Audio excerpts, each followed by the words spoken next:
I remember her voice as if it were still bouncing off the walls of our home. Love can wait, but friendship can't. They'll be here after you. She said it casually, phone glowing in her hand, her friends laughing in the background of some group call. It wasn't just the words that tore me open.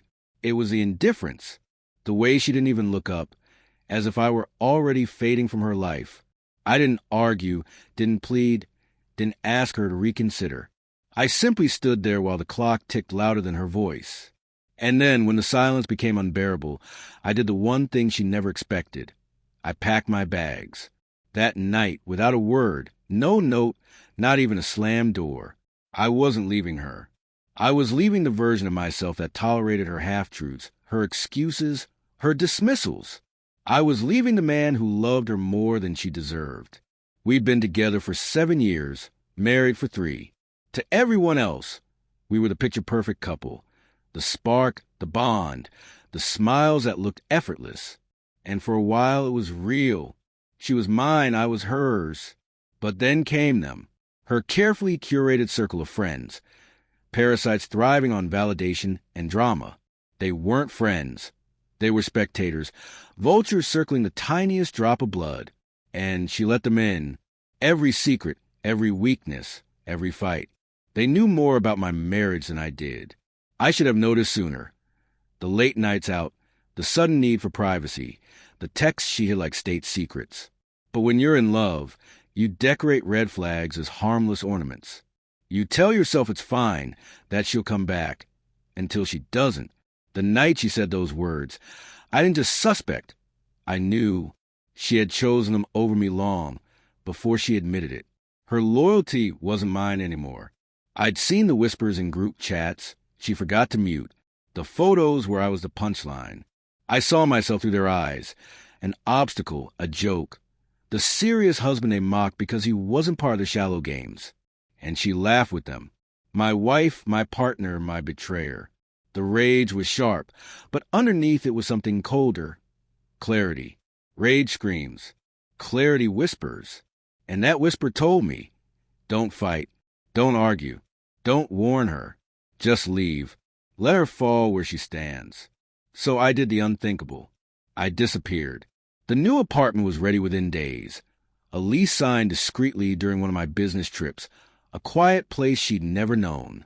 I had been cautious long before her final insult, as if my subconscious had prepared me for this. The finances were simple to unravel. I kept accounts she didn't know about. She thought she was clever with her independence. Her little savings she bragged about to her friends. She never realized the foundation of her life. Our home, our comforts, her luxuries, stood on money she couldn't touch once I pulled the plug. One phone call, one withdrawal, one lawyer who owed me favors. By the time she noticed I was gone, her cards were declined. I didn't block her. Blocking is mercy. I left the door open so she could run headfirst into the silence I created. She didn't come immediately. Pride kept her still for 3 days. Then, like clockwork, she and her squad came hunting. They arrived at my sanctuary, laughing too loudly, her voice cutting above the rest. I watched from the balcony, calm. I let them knock. I let them call my name. I let them scream. Then, when the pounding became frantic, I opened the door, calm, controlled, dressed as if expecting a business meeting, not a confrontation. Her face, shock first, then anger.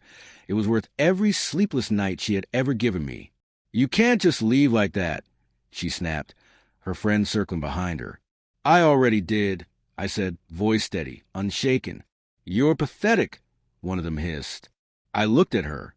No, pathetic is depending on a man you mock to pay your bills.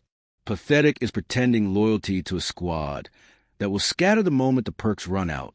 Pathetic is mistaking companionship for love and realizing too late which one you actually needed. Her face drained. Her squad's giggles faltered. Then I dropped the bomb. Casually, I pulled an envelope from the table near the door. The divorce papers are filed. You want to check your mail.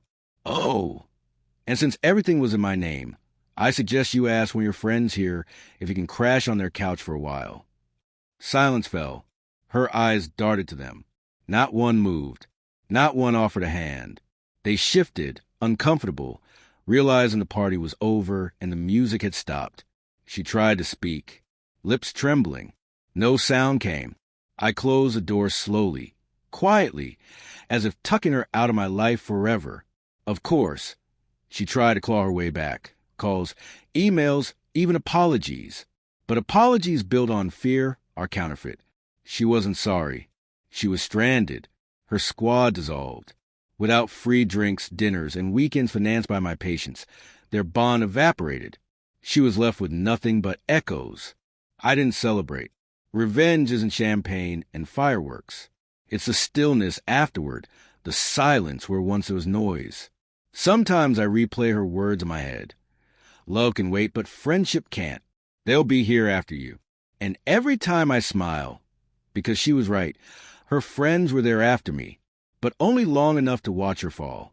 I didn't need to raise my voice. I didn't need to lift a hand. I vanished, and in that absence, she destroyed herself.